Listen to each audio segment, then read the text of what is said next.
ठीक उसी प्रकार से जीवन में भी कभी सुख तो कभी आशा तो कभी धूप तो कभी छांव, कभी सफलता तो कभी असफलता।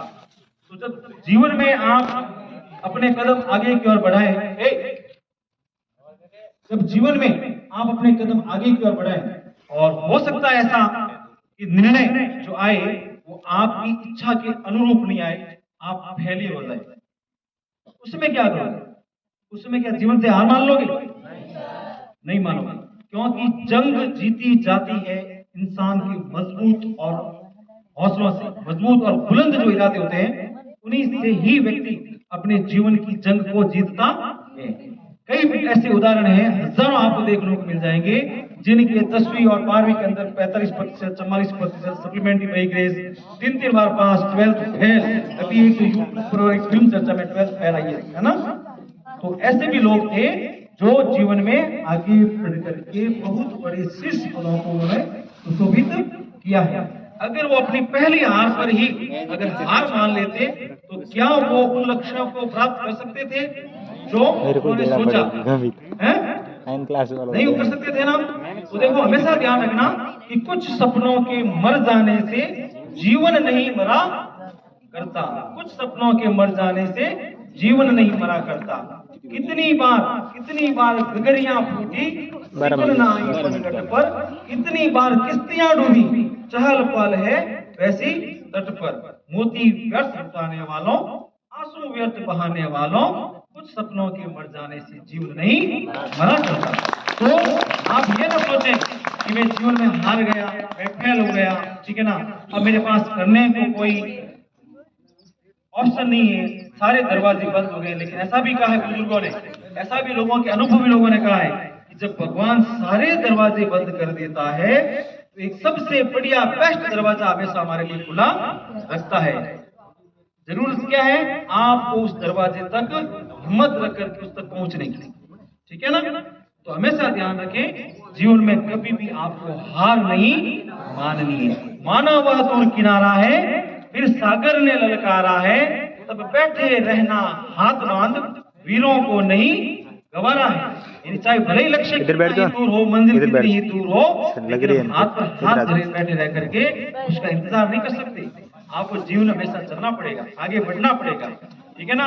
एक मैं नाम भूल रहा हूँ, याद नहीं आ रहा है, कि बहुत बड़ी कंपनी का मालिक था, पाश्चात्य वेस्टर्न कल्चर की बात है, ये विदेशी था, बहुत बड़ी कंपनी का मालिक था और उसको घाटा हो गया। तो उसने देखा मेरा तो बिजनेस तबाह हो गया, वो हो गया, ये हो गया, उसने सुसाइड किया। इसने पता किया अभी ये तो बहुत बड़ा अच्छा बिजनेसमैन था और ऐसे उसने कदम कैसे क्यों उठा लिया। तो किसी ने कहा भाई कि ये बिजनेस में हार गया और इसको बहुत ज्यादा घाटा हो गया, पता ही नहीं चला और डिस्टर्ब हो गया। जब उसके अकाउंट को खंगाला गया था तो उसके खाते में इतने पैसे थे कि वो सारे ऋण को चुका सकता था।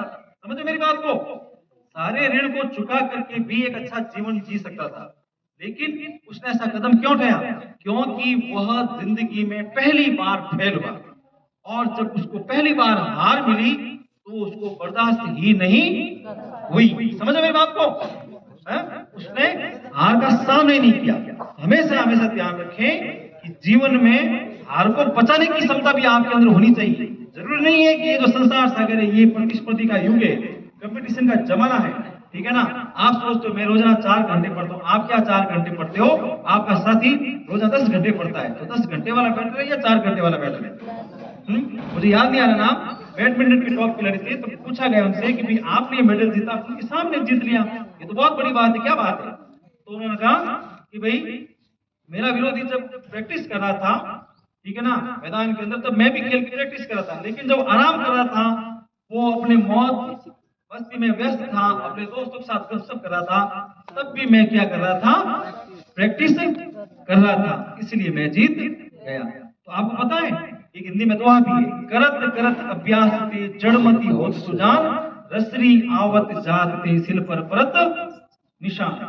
सुना ना आपने? आपने कभी देखी होगी पुराने खेतों के अंदर रहट है, एक गोल चक्रिया होता है जिस पर पानी डालते खींचते रस्सी से, है ना, तो कैसे उसको निशान पड़ जाता है। जबकि रस्सी तो कोमल होती है, पत्थर तो कठोर होता है, फिर भी उस पर रस्सी पड़ जाती है, ये निशान हो जाता है। क्यों? निरंतर अभ्यास से। किससे? निरंतर अभ्यास। अगर प्रैक्टिस करोगे, अगर प्रैक्टिस करोगे, निरंतर अभ्यास करोगे, तो कोई भी सब्जेक्ट, चाहे मैथमेटिक्स हो, चाहे इंग्लिश हो, चाहे संस्कृत हो, चाहे हिंदी हो, कोई भी सब्जेक्ट आपके प्रैक्टिस की आगे टिक नहीं सकता। आप देखते हो गणित मुझे आती नहीं, ये मुझे आता नहीं, ये मुझसे होगा नहीं, आप अभ्यास करते रहो। क्या करते रहो? अभ्यास। अभ्यास करने से ही आप विद्वान बन सकते हो। ठीक है ना? तो जीवन में इन बातों को हमें हमेशा ध्यान रखना चाहिए। और एक और है, केवल सोचने से, अभी बात चल रही थी, कह रहे थे सर वो बताइए आईएएस आरएस क्या आईएएस और आरएस के बारे में लंबी चौड़ी बातें करने से और हम आपको सब्ज बात दिखा दें तो क्या उसे बन जाओगे? क्या नहीं। क्यों? संस्कृत में श्लोक है, उद्यमेनि सिद्ध्यन्ति कार्याणि न सिद्ध्यन्ति मनोरथे न ही सुप्तस्य सिंहस्य प्रविशन्ति मुखे मृगा। यानी अगर आप उद्यम करोगे, परिश्रम करोगे, मेहनत करोगे, तो ही जो है अपने कार्य को प्राप्त कर सकते हो, उसमें सफलता मिल सकती है। शेर जंगल का राजा होता है कि नहीं होता है? शेर जंगल का राजा होता है, लेकिन उस जंगल के बादशाह को, राजा को, किंग को भी अपनी भूख मिटाने के लिए गुफा को छोड़ करके बाहर भागना पड़ता है और अपने शिकार को दबोचना पड़ता है। ठीक है ना? सोए हुए शेर के मुंह में शिकार स्वयं प्रवेश नहीं करता है। तो आज इस विद्या के मंदिर में मां शारदा के सानिध्य में बैठ करके आप यहाँ स्थान छोड़ने से पूर्व मन में एक दृढ़ संकल्प लेकर जाएं। ऐसे क्या करते हो आप? एक दृढ़ संकल्प लेकर जाएं, मन में एक जज्बा और जुनून लेकर जाएं कि नहीं, मैं आज से दृढ़ प्रतिज्ञा करता हूं कि मेरा जो भी भविष्य में कैरियर बनेगा, उस कैरियर की दशा और दिशा में अभी भी तय कर लूंगा। क्योंकि आपको पता है छोटे छोटे पौधे लगाए जाते नहीं लगाए जाते, जब उनमें शुरू से ही पानी और खाद बीज बराबर डाल दी जाती है। आपको ये भी ध्यान होना चाहिए, प्रिंसिपल साहब आते कहते हैं कि भाई 9th वाले बच्चे तरह वो इस तरह वहां पौधों में पानी डालो, वो डालो, कहते ही नहीं कहते। तो वास्तव उनकी मेहनत रंग भी ला रही है, पौधे सफल भी हो रहे हैं, वो नहीं देंगे रहे, पौधा तो वहीं कड़ी लगाया आगे गई। क्यों? हमने देखभाल नहीं की। झूठ नहीं बोलना, मैं तो ईमानदारी से कह रहा हूं, तो वो देखभाल कर रहे हैं। ठीक उसी प्रकार से